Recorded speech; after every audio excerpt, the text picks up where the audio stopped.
This handsome unit is the fellow Stagg EKG Automatic Kettle, which has enjoyed some good press. Of course, I'll have to test it and see if that's justified or not. I've also got the Hario vacuum jug, a carafe that you can brew into directly with a V60 funnel that will keep your coffee hot for hours. Would either of these be a welcome addition to your kitchen? I've been using both of them for a while now, and I'm ready to pass judgment.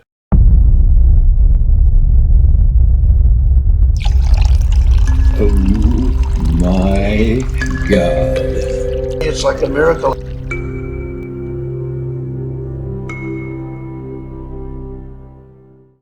First up, the Stagg. The kettle is undeniably attractive. Its shape, proportions, and the quality of the finish all work together. It's quite heavy with a large heating element, the mass of which will help to keep the temperature steady. It feels very solid, nothing rattling, nothing loose. The opening is nicely finished and smooth, as is the lower part of this two-piece lid. The edge of the top part, however, does feel a bit sharp. The edge of the spout does too. My first impression was good, but after handling it for just a few minutes, I'm already falling out of like. The thumb rest edges are too sharp. The handle's length and its distance from the body are too small for men. You end up touching the ferrule, which gets quite hot. The weight of the heating element plus the weight of the water means that you'll want to pull back on the thumb rest a bit to balance it. I can't find a comfortable, balanced grip that keeps my skin away from the hot metal. There is a silicone plug here that covers the screw attaching the handle. It's not thick enough so it falls below the handle radius, again exposing sharp edges. The cap is in two parts to provide insulation. Inside, there's something that will hurt you. The burrs here are large and jagged and quite dangerous. They'll cut you easily. This is inexcusable. Alright, let's look at the base. The first thing you'll notice is the power lead is very short. That's fine if you locate it next to an outlet, otherwise not so much. The kettle wobbles on its base. I don't know about you, but I'm not that keen on unstable containers full of scalding water. Maybe it's just me. The temperature display is barely visible in normal light. Finally, one of the switches is faulty. There's no detent. You could operate this with your breath. The overall build quality is appallingly bad for some mysterious reason. I don't know, I can't quite put my finger on it. Now, as for its performance, I'm happy to report that it does work as advertised.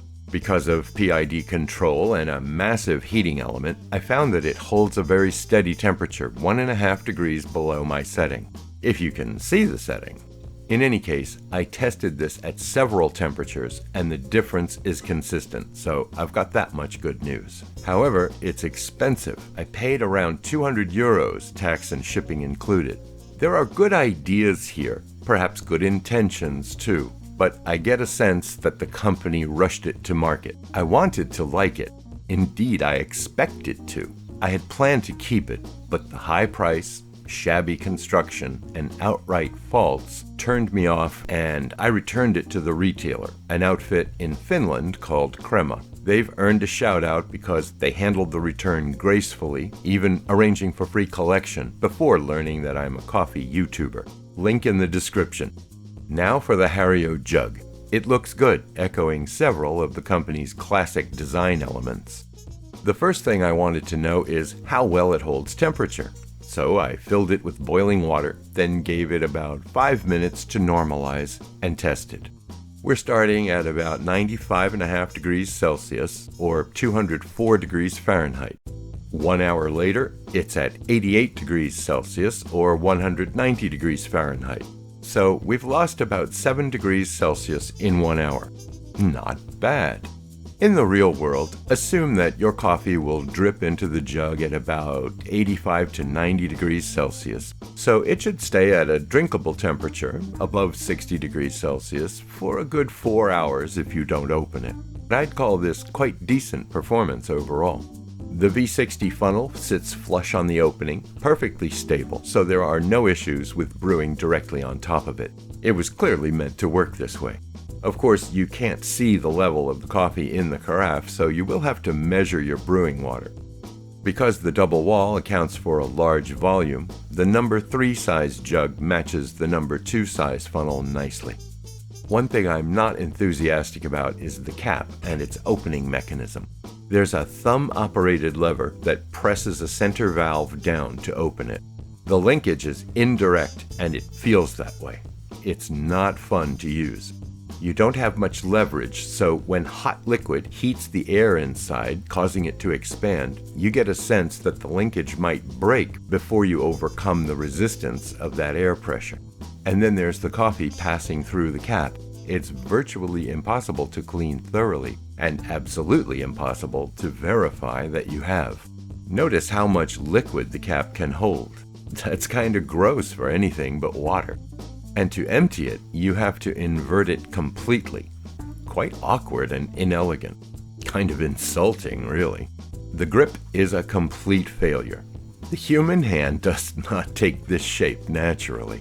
This whole thing is unpleasant to use, and I was, quite frankly, shocked.